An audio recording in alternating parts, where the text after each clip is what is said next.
Ya kalau lu lihat, gue bilang, Pak, lihat kemasan rokok ini. Tulisannya, merokok dapat menyebabkan serangan jantung, kanker, impotensi, gangguan kehamilan, dan janin. Kenapa dia legal? Ganja ilegal. Kalau saya boleh milih, Pak, saya lebih baik mikir saya lemot daripada impoten. Bener?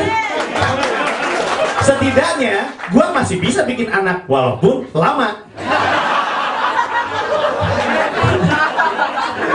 Bener ya gue? Ya ilah, ngisep ganja bikin mikir lemot, sob. Yang ini kan bikin mati, bikin impoten. Gue tetap bisa punya anak walaupun gue mikirnya lama. Masuk kamar, mainin musik.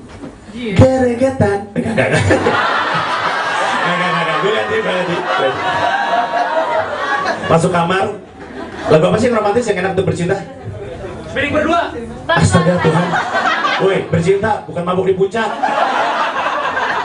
Misalnya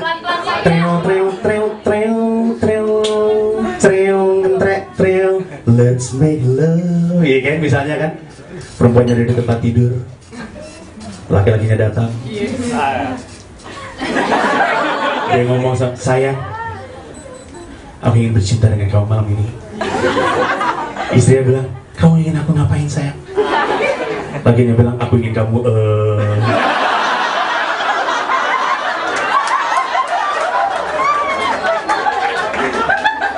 aku ingin kamu.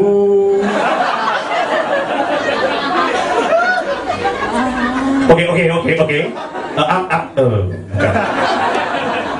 Aku ingin kamu buka baju. Dia buka baju. Rambutnya diginiin. Perempuan tahu sekali bikin laki-laki gitu. Perempuan kamu giniin kan rambutnya. Semua iklan shampoo atau apapun. Dan anehnya laki-laki gondrong juga suka melakukan hal yang sama. Dan aku membuat gue geli. Terus gue laki-laki, please lu boleh gondrong tapi gak semuanya lu ikut-ikutin kali. Maksudnya perempuan lagi ngikat rambut bagi gue seksi. Tapi laki-laki lagi melakukan itu geli. Dengan tato di sini, I'm too sexy for my love. So gay. Nah tapi ya itulah, maksud gue masuk akal nggak? Makanya gue bilang, kalau misalkan kita nggak bisa nemu alasan kenapa ganja itu legal, ya legalkanlah. Dan gue kasih tahu kenapa ganja itu legal. Tahukah lo bahwa ganja itu, seratnya itu kalau dipakai untuk bikin baju, kualitas nomor 1. True story, betul?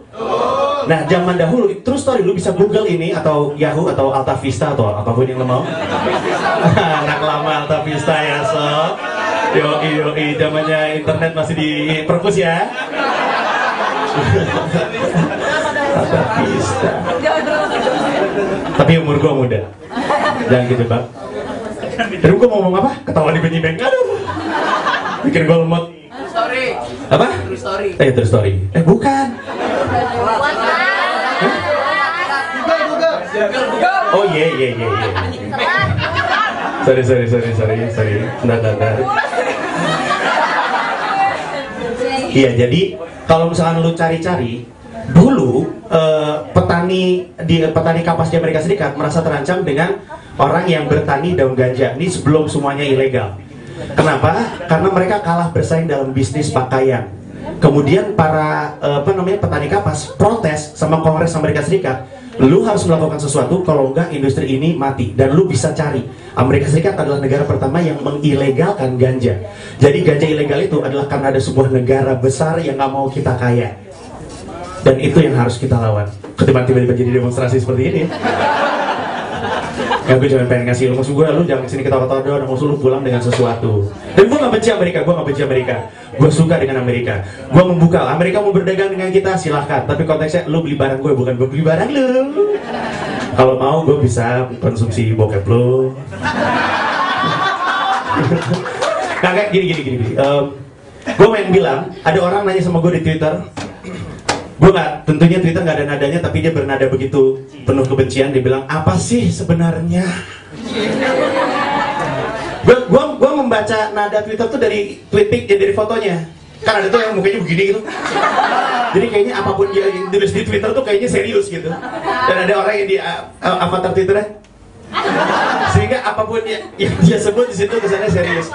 Ada orang ngomong sama gue, dia bilang, apa sih sebenarnya benefit stand up comedy untuk Indonesia? Pengen tahu, gue pengen tahu. Tentu gak sepanjang itu karena itu lebih dari 140 karakter. Tapi pakai tweet liner, oh sayang, ada sesuatu yang disebut dengan blong. Lah, lu nyimeng ya? Enggak, gue bilang, nih, dan ini penting sekali, ini untuk semua orang yang lagi membesarkan stand up comedy Indonesia, ini penting. Stand up comedy itu mengajarkan kita untuk tidak sensi, mengajarkan kita untuk menertawakan diri sendiri, dan itu penting. Tepuk tangan untuk stand up comedy. Kenapa? Indonesia adalah negara yang masyarakatnya terlalu sensi, sehingga apapun terlalu banyak jadi masalah, sehingga apapun berantem. Terlalu banyak kita berantem sehingga kita kehabisan waktu untuk bersatu melakukan sesuatu. Karena itu stand up comedy itu penting. Orang Indonesia itu sensi. Misalnya, dan itu sering sekali terjadi. Gimana makan masakan tante pada malam hari ini, nak? Si anaknya, enak tante, tapi apa? Tapi apa? Kurang tante kasih makan. Atau misalkan lagi meeting, lu lagi meeting berlima gitu kan, so ada orang datang, sob, gue ada ide, gimana kalau misalnya kita A, B, C, D, E, F, G, H, I. So ada teman-teman lo yang bilang sini, oh iya, bagus sih ide lu men, tapi kita ada keputusan untuk melakukan huruf Z. Terus dia bilang, oke.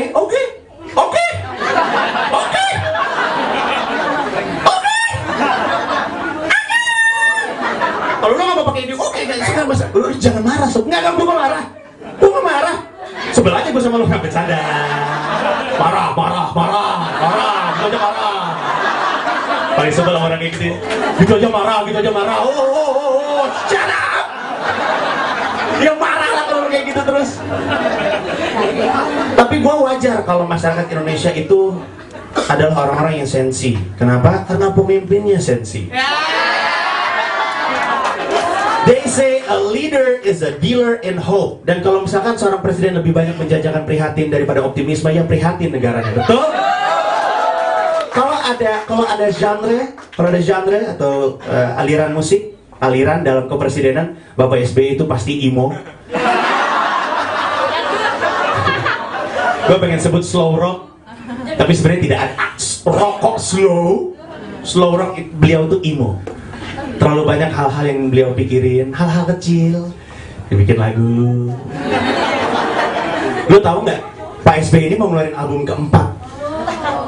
keempat dalam 2 masa kepemimpinan, berarti 10 tahun 4 album, 2,5 tahun sekali.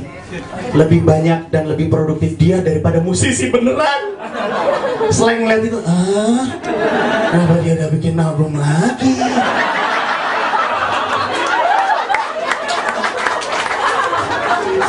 Kakak harus buka baju, kakak buka baju. Kakak bilang, Big Bim. Mirip gak gue sama kakak? Oke, gue bisa benernya. Ini gampang sayang, ini gampang. Tapi lu pikirin baik-baik. Orang presiden Amerika Serikat juga, misalkan ada presiden dari negara yang sangat, misalkan Rusia gitu. Apa yang Anda banggakan dari presiden Anda? Presiden saya punya 4 album. Presiden Rusia bilang, presiden lu gak kerja? 4 album dalam 10 tahun. Maksud gua Pak Presiden SBY ini karena gua sayang sama Pak Presiden. Kalau misalnya Bapak punya waktu kosong, Pak, tidur Pak, kantongnya Pak. Tidur. Gak bikin album, Pak, gua sayang. Atau kalau misalkan Bapak punya billboard, tolonglah di apa kek. Temen gua ngeliat billboard ada presiden SBY, temen gua nanya sama gue, Sob, lagi ada diskon ya? Gak tahu kenapa emang itu pas SBY bawa kantong di sini. Semua parah. Bukan gue, temen gue. Karena gue tahu ada yang ngerekam ini. Enggak. Gue kesel sama lo. Kita harus manfaatkan kebebasan berpendapat ini. Tepuk tangan dong.